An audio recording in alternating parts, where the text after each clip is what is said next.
하나님 아버지 감사합니다. 하나님 참 작고 초라한 교회입니다. 그 누가 저희 같은 교회 이런 예배라든지 또 관심을 갖겠습니까? 그럼에도 불구하고 하나님 저희들의 예배를 보시는 하나님이신 줄 믿습니다. 하나님 저희들이 예배자를 통해서 예배를 드리고 하나님께 올려드리는 이 시간 하나님의 은혜와 영광으로 충만해지는 시간이 되게 하여 주시옵소서. 또 듣는 이들이 마음의 문을 열어서 하나님의 음성을 새겨 듣는 시간 되게 하여 주시옵소서. 감사드리며 살아계신 예수 그리스도의 이름으로 기도드렸사옵나이다. 아멘. 아멘 했는데요.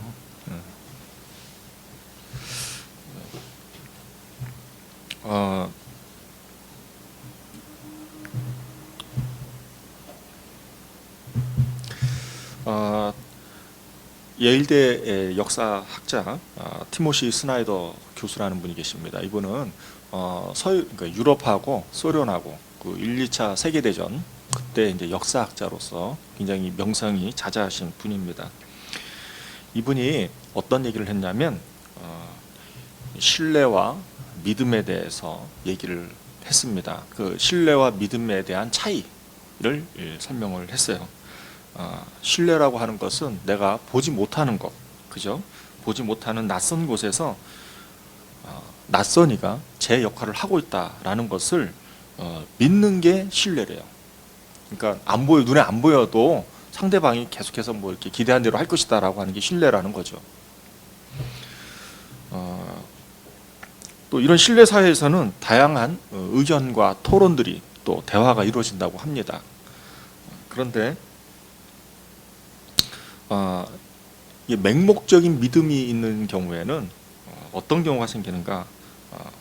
이게 다른 생각을 배척을 하고요. 그리고 성향을 배척하고 나와 다른 걸 배척한다는 거죠. 심지어는 팩트를 들어도 그조차도 부인하는 것이 맹목적인 믿음이라고 합니다. 이 맹목적인 믿음 때문에 어떤 게 생기냐면은 이제 독재자가 나오기 시작한다라는 것이죠. 제가 오늘 말씀을 통해서 나누고자 하는 것은 그 독재자를 나누고자 하는 것이 아니라 우리가 신앙생활을 하면서 이 맹목적인 믿음을 우리가 한번 점검을 해볼 필요가 있는 경우가 많습니다.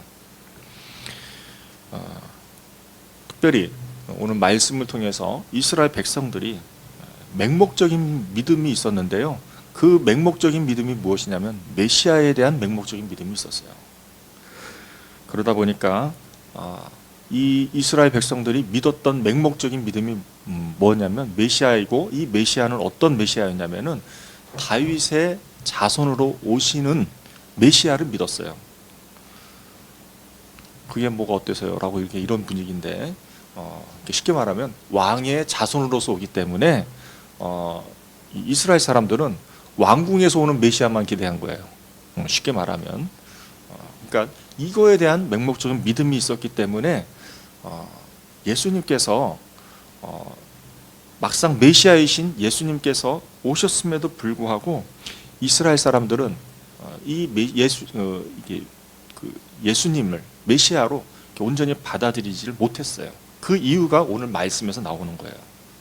이게 20장 41절에서 47절 말씀을 통해서 예수님께서 말씀을 하십니다. 뭐라고 말씀하고 계시냐면은 이스라엘 백성들에게, 하나님을 믿는 사람들에게 있어서 기준을 제시해요. 기준. 어떤 기준? 그게 시편 말씀을 통해서 신실한 신앙인과 신실하지 않은 신앙인을 구분하시는 거예요. 사람이 구분하는 게 아니고 예수님이 구분하시는 거예요. 예수님이 뭘로 구분하셨는가? 말씀으로 구분하셨어요. 말씀이 어떤 말씀이냐면 시편 110편 1절 말씀을 통해서 구분하셨어요. 시편 110편 1절 말씀이 뭐냐면은 오늘 마태복음 20장 43절 44절에 나오는 말씀이에요. 다 같이 우리 시편 20장 43편 42절 43절 44절까지 말씀을 한번 보도록 하겠습니다. 다 넘겨주세요.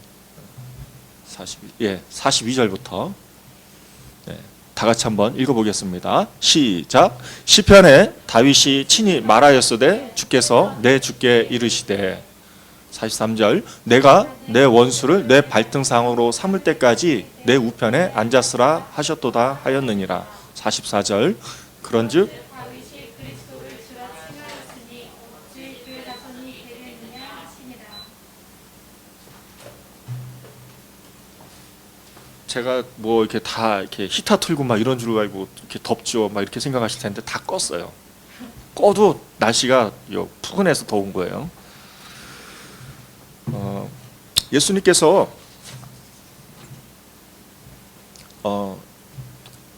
신앙인을 믿는 자들을 구분하셨는데 그 구분하는 기준이 뭐냐면 메시아였고요. 그 메시아를 통해서 믿는 자들하고 믿지 않는 자들을 구분하셨어요.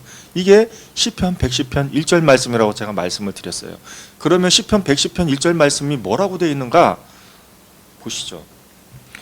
시편에 42절 시편에 다윗이 친히 말하였으되 다윗이 누구예요? 왕. 하나님을 정말 잘 믿은 왕이잖아요. 그 왕이 주께서가 뭐예요? 성부 하나님. 원문을 보면 성부 하나님이에요. 그리고 내 주께 이르시되 내 주께가 누구예요? 예수님. 그 아들이니까 예수께 이르시되 라고 얘기를 했습니다. 그리고 나서는 43절 44절에 보면은 뭐라고 되어 있냐면은 다윗이 믿은 하나님이 성부 하나님이고 성주 하나님이시잖아요. 그런데 43절에 보면은 뭐라고 되어 있냐면은 이 하나님께서 43절에 내 원수를 내 발등상으로 삼을 때까지 내 우편에 앉았으리라 라고 말하는 것은 뭐냐면 최후의 심판을 얘기하는 거예요. 심판. 그러니까 메시아는 뭐 하는 거예요? 심판하시는 분이에요. 심판하시는 분. 그리고 나서 44절에 보면은 다윗이 그리스도를 주라 칭하였다는 거예요. 원문에 보면은 경배하는, 예배하는 거예요. 이게 주라고 하면 머리로 네 하나님 이러겠어요? 이거 아니죠. 성령으로 충만해져 가지고 그리스도를 주라 칭하였는데 그 주가 뭐냐면은 예배하는 거예요. 경배하는 거예요. 그런데 이스라엘 사람들은 뭘 믿었다고요? 다윗의 자손만 믿었어요. 그런데 예수님께서는 뭐라고 말씀하시는 거예요? 다윗의 자손일 뿐만 아니라 다윗이 경배한 하나님, 다윗이 찬양한 그 주라칭했던 그 하나님이 메시아라는 거예요. 이 메시아를 믿는 사람과 믿지 않는 사람의 구별을 하시는 게 시편 110편 1절 말씀이고, 예수님께서 여기서 말씀으로 딱 그치는 것이 아니라 계속해서 44절 이후서부터 해서 45절부터 47절까지는 뭘 말하고 있냐면은 서기관들의 삶의 모습을 비유로 말씀하고 계시는데 메시아를 믿지 않는 신앙인들의 삶을 보여주는 거예요. 그게 44절부터 47절 말씀의 말씀이에요. 그러면 어떻게 생활하고 있었는가? 그냥 다윗의 자손으로만 올 것으로, 메시아가 그렇게 올 것으로만 믿었던 이들의 신앙생활은 어떤 것이었냐면, 첫째, 옷을 지적하세요. 옷. 어떤 옷이냐면은 제가 세례할 때 긴 가운을 입고 다니는데 이 가운을 길에 다니면서 입고 다니는 거예요. 땅에 거슬릴 때까지. 생각을 해보세요. 제가 이게 지금 양복을 입었지만 긴 가운을 입고 이렇게 드레스 같이 이렇게 끌고 다니면 사람들이 안 쳐다보겠어요? 다 쳐다볼 거 아니에요. 그게 뭐예요? 자신의 많은 사람들 이목을 받기 위해서 그렇게 신앙생활을 하는 거예요. 또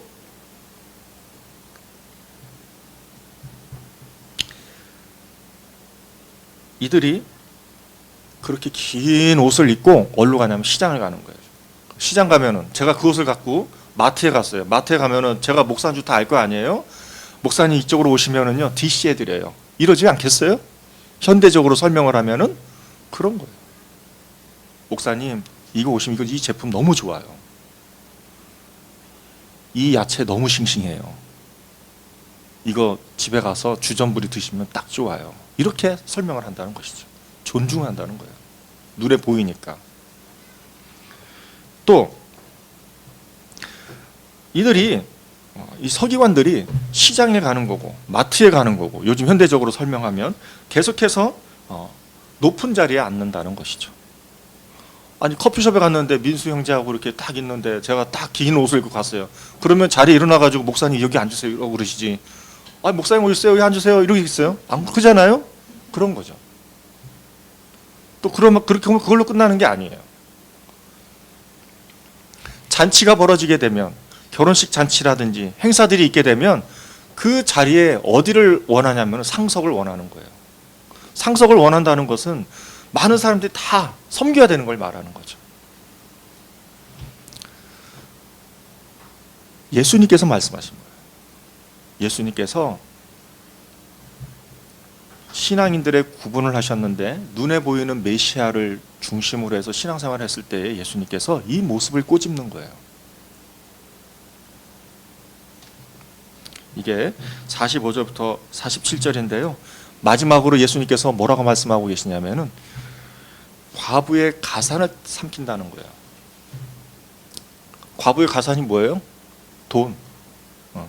과부의 돈을 삼킨다는 거예요. 돈은 돈만 챙긴다는 것이죠. 그러면서 이 사람들은 서서 기도했잖아요.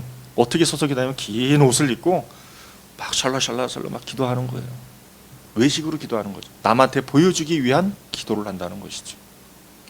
이게 온전한 메시아를 믿지 못하는 신앙인들의 삶이라는 것이죠. 이게 한마디로 표현하면 외식하는 종교 생활이고 교회 생활인 거예요. 예수님께서 이거를 지적하고 있는 겁니다. 여기서 끝나면 얼마나 좋아요. 근데 그렇지가 않죠. 예수님께서 대조를 하십니다. 어떻게 하냐면 41장 1절부터 4절 말씀을 통해서 예수님께서는 과부의 두 렙돈의 얘기를 합니다. 그 과부의 두 렙돈을 통해서 예수님께서 말씀하시고자 하는 게 무엇인가? 예수님께서는 신실한 하나님을 온전한 메시아로서 믿고 따르는 신앙인들의 삶을 구체적으로 제시를 하고 계시는데 그 제시되는 모델이 누구냐면은 과부예요. 과부의 모델을 제시하시면서 과부의 두 렙돈을 헌금하는 것을 사례로 드십니다. 그러면은 궁금할 거예요. 목사님, 저희는 헌금할 때 지폐 이렇게 넣으면 소리 안 나는데요? 소리 안 나죠. 이것도 구식이에요. 요새는 온라인으로 하잖아요. 모바일 뱅킹으로 해서 헌금하잖아요. 근데 이 신약시대 당시에는 이 현금을 가지고 오면 10,000원을 가지고 왔다, 1,000원을 가지고 왔다고 하면은 교회에 들어가기 전에는 뭘 했냐면 환전을 했어요. 교회에서만 통용되는 돈을 사용을 했어요. 그래서 그 돈을 어떻게 했냐면은 이렇게 동전으로 바꿔요. 동전을 바꿔가지고 헌금을 하게 되면 소리가 나. 근데 돈을 가진 사람들은, 돈을 부유한 사람들 헌금을 많이 할 거 아니에요. 헌금을 많이 하는데 동전이 많을 거 아니에요. 그러면은 헌금을 할 때 딸랑딸랑 소리가 나는 게 아니라 투투투투투 소리가 날 거 아니에요. 그죠? 과부는 두 렙돈이잖아요. 이거 딱 넣으면 소리도 안 나. 예수님께서 이 얘기를 하는 거예요. 그러면은 과부의 두 렙돈이 뭐가 그렇게 중요하다고? 예수님께서는 과부의 두 렙돈을 비유를 통해서 자신의 전부를 드렸다라는 거죠. 왜 드렸을까요? 과부가 자신의 전부인 이 생활비를 헌금을 했어. 왜 했을까요? 복 받고 싶어서요. 맞죠. 복 받고 싶죠. 근데 이 과부의 믿음이 중요했어요. 이 과부는 어떤 믿음을 갖고 있었냐면은 메시아의 신 하나님께서 내 삶의 전부를 통치하시고 다스리시고 지키시고 보호하신다라는 믿음이 있었기 때문에 드릴 수 있었어요. 그러면 서기관들은 보여주는 헌금을 했고, 그리고 여전히 남은 재산 가지고 자신의 삶을 지켰다는 것이죠. 여기에서 차이가 나는 거죠. 그래서 예수님께서 뭐라고 말씀하신 거냐면, 과부의 두 렙돈처럼 하나님을 신실하게 믿는 사람들은 돈이 중요한 게 아니에요. 자신의 삶의 전 영역을 예수님께서, 메시아께서 지키시고 보호하시고 다스리신다라는 것을 삶으로서 드러났다라는 것을 예수님께서 제안하고 있는 것이죠.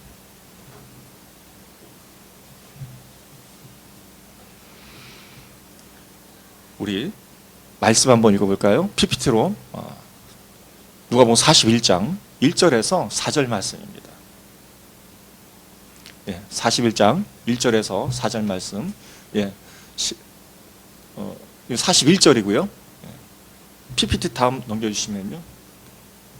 네, 쭉 넘겨주세요. 뒤로 넘겨주세요. 뒤로.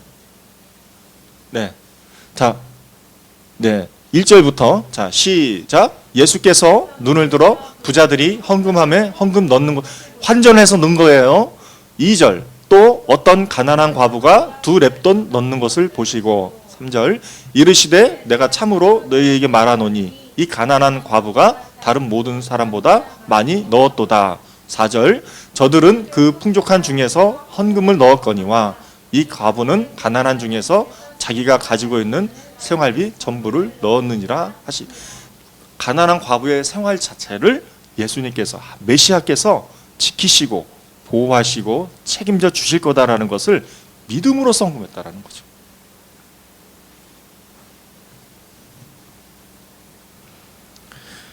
저는 이 말씀을 묵상하는 가운데서 제가 예전에 부교육자로 전도사로서 섬기던 때가 있었습니다. 제가 그 교회를 잘 섬기고 있었는데 섬기는 과정 가운데서 어떤 일이 있었냐면은 그 교회가 선교를 한 번도 안 나간 교회였어요. 그래서 제가 목사님께 제가 2가지를 했거든요. 기획안을 짰어요. 기획안을 제가 착 짜가지고 제가 담당하고 있는 부서 5개년 계획을 세워서 제출을 했어요. 그리고 또 하나는 뭐냐면 선교 계획을 세워서 목사님께 제출을 했어요. 나중에 보니까 목사님이 책꽂이에 있다고 들었어요. 뭐 받는지 안 받는지 모르겠지만, 근데 이제 제가 목사님께 저희 교회도 선교를 가야 되겠습니다 라고 제가 말씀을 드렸더니 목사님께서 말씀을 안 하고 계시다가 나중에 결단을 해주셔서 제게 말씀을 해주셨어요. 선교 갔다 오라고. 그래서 제가 청년들을 중심으로 해서 사람들을 모아가지고 저희가 이제 아우르치를 준비를 하게 됐어요. 아우르치를 준비하는데 이제 어른들도 함께 가고 싶은 마음이 제가 있어서 어른들하고 좀 이렇게 다양한 부류의 사람들을 모아서 같이 갔다 오려고 하였는데 제가 섬기고 있던 그 지역 자체가 좀 부유한 지역이 아니어서 그래서 많은 분들이 함께 하지 못했어요. 그렇게 기도로 준비하고 있는 과정 가운데서 제가 잘 모르는 집사님이 저에게 예배 끝나고 저를 찾아오셨어요. 그래서 이 집사님이 뭐 한 연세가 좀 있으셨는데 뭐 이렇게 저한테 이제 젊은 전도사한테 와가지고 이 집사님이 되게 이렇게 주변을 많이 의식하시면서 저한테 봉투 하나를 주셨어요. 그래서 사람이 봉투를 받아보면 이게 느낌이라는 게 있잖아요. 그래서 딱 받아보니까 내 집사님 이게 뭐예요? 라고 제가 여쭤보니까 이 집사님이 그러는 거예요. 전도사님, 이거 얼마 안 되지만 이거 가지고 선교 하시는 데 있어서 좀 보탬이 됐으면 좋겠습니다. 이 집사님이 그러시는 거예요. 자기도 청년의 때 선교에 대한 비전이 있었는데 그걸 잘 못하고 이제 자기가 이렇게 좀 준비된 헌금을 가지고 좀 드리는 겁니다라고 얘기를 해서 느낌을 만져보니까 좀 두툼해서 일단은 이건 제 손에서 끝날 게 아닌가 보다 싶어가지고 제가 그 집사님을 모시고 담임 목사님께로 제가 모시고 갔어요. 그래서 제가 담임 목사님에게 봉투 이렇게 전달을 해서 직접 보는 앞에서 전달을 해드리고 목사님, 우리 집사님께서 제게 선교비로 헌금으로 주신 겁니다 라고 전해드렸더니 이 집사님 굉장히 당황하시더라고요. 어쨌든 당황하셨는데 목사님께서 그걸 딱 받아주더니 그 자리에서 이제 안수기도를 이렇게 딱 해주셨어요. 안수기도를 해주시고 그리고 집사님은 돌아가셨고 이제 그 헌금 봉투는 목사님이 나중에 이제 선교비로 쓰라고 다시 이제 주셨는데 이제 그게 끝난 줄 알았어요. 근데 나중에 제가 시간이 조금 지나가지고 그 집사님이 저를 찾아오셨어요. 찾아오셔가지고 제게 어떤 얘기를 하셨냐면 전도사님 어떻게 선교비는 좀 부족하지 않으세요? 라고 이제 물어보시길래 뭐 네 괜찮습니다. 뭐 그냥 집사님께서 주신 그 선교비를 잘 쓰겠습니다라고 저는 이제 인사치레 정도로만 얘기를 했는데 그 집사님께서 이렇게 얘기를 하셨던 거예요. 전도사님, 사실은 자기가 선교를 준비하기 위해서 조금씩 재정을 모았던 겁니다 라고 얘기를 하시더라고요. 제가 얼추 보니까 집사님이 이렇게 잘 사시는 집사님은 아니셨어요. 그리고 남편 집사님은 사실은 마지못해서 교회 나오시는 분이셨고 넉넉지 않은 살림살이에서 그 집사님이 조금씩 저축하는 것으로 해서 선교비를 모으셨던 거예요. 근데 이 집사님이요 얘기를 하는 거예요. 전도사님, 그거 10년 모았어요. 10년을 모은 그 헌금을 자신이 선교비로 이렇게 쓰려고 했던 거였는데 그거를 저희 아우리치 팀에다가 주신 것이었어요. 그러시면서 이 집사님은, 제가 그렇게 했어요. 저기 집사님, 저하고 같이 가시죠 라고 말씀을 드렸더니, 집사님, 저희 전도사님, 저는 건강이 좋지 않아서 이렇게 장거리 여행을 못합니다. 오히려 이 헌금을 가지고 청년들하고 잘 사용이 되었으면 좋겠습니다 라는 제가 그런 얘기를 들었습니다. 저는 이 집사님의 마음을 그때 알았어요. 이분은 자신의 가지고 있는 모든 것을 다 선교에 다 드린 거였어요. 사랑하는 성도 여러분, 사랑하는 동역자 여러분, 여러분들에게 선교비를 내라고 하는 것도 아니에요. 헌금하라고 강요하는 것도 아니에요. 그러나 예수님께서 오는 말씀을 통해서 저와 여러분들의 주시는 말씀은 뭐냐면, 메시아를, 눈에 보이는 메시아를 믿는 사람이 있고, 눈에 다윗의 왕으로 오셨고 그분이 최후의 심판의 통치자로서 오시는 그 메시아, 그 메시아를 믿는 사람의 신앙생활은 어떤 것인가를 대조하는 거예요. 서기관들의 모습과 과부의 두 랩돌의 모습을 통해서 예수님께서 기준, 가이드라인을 제시를 해주신 거예요. 신앙생활은 이렇게 하는 거야. 내 삶의 전 영역까지 하나님께서 통치하시고 다스리시고 지키시고 보호하실 것이라는 것을 믿는 게 신앙생활이라고 예수님께서 말씀하시는 거라는 거죠.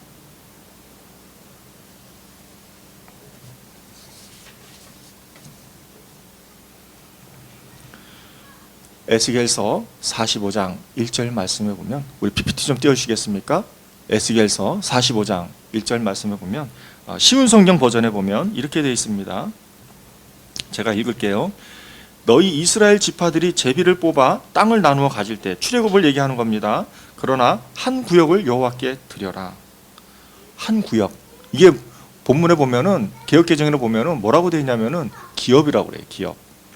그러면서 뭐라고 되어 있냐면은 그 땅의 길이는 11km. 11km예요. 그리고 너비는 10km. 가량이 이 지역을 전체를 거룩하게 구별하여 하라고 말씀하고 있죠. 구별해서 전부를 드리라는 얘기예요. 그게 뭐예요? 그게 우리가 우리 삶에 있어서 내 나름대로 구별해가지고 이거는 하나님 거, 내 거 이렇게 하는 게 아니라 전부가 하나님의 것이라는 거예요. 시간도 하나님의 것이고 요일도 하나님의 것이고 우리가 삶의 모든 것과 관련되어 있는 것 전부가 다 하나님의 것이라는 겁니다. 오늘 말씀 정리해서 다시 한번 여러분들께 말씀드리고 마무리하려고 합니다. 이스라엘 백성들이 알고 있는 메시아는 다윗의 자손으로 오는 정치적인 메시아였어요. 그걸 통해서 자신들이 구원을 받기를 원했어요. 그러나 예수님께서는, 메시아는, 예수님께서 가르치시고 전하신 메시아는 정치적인 메시아가 아니라 다윗 왕이 주라 칭하였던 그분이 최후의 심판, 통치하러 오실 때 그분이 메시아인데, 그 메시아가 누구냐? 예수님이라는 것을 말해주고 있는 겁니다. 그 메시아를 믿는 신앙인들의 삶은 뭐냐면 자신들의 삶의 전 영역을 통치하시는 분으로 지키시고 보호하시는 분이 메시아라고 예수님께서 가르쳐 주시는 것이고, 정치적인 메시아라고 생각을 하였을 때에 그 대표적인 게 서기관이었는데, 서기관들은 전부를 지키시고 보호하시고 다스리는 메시아가 아니라 남한테 보여지는, 남한테 내 모습을 보여지는, 내 위치를 높아지는 곳으로 찾아가는 그 메시아라는 것을 가르쳐주고 있다는 것이죠. 누가? 예수님께서. 이를 통해서 저와 여러분들에게 주시는 교훈이 무엇입니까?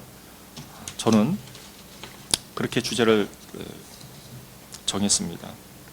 예수님이 보는 신앙인의 구분 기준이 뭔가? 그거는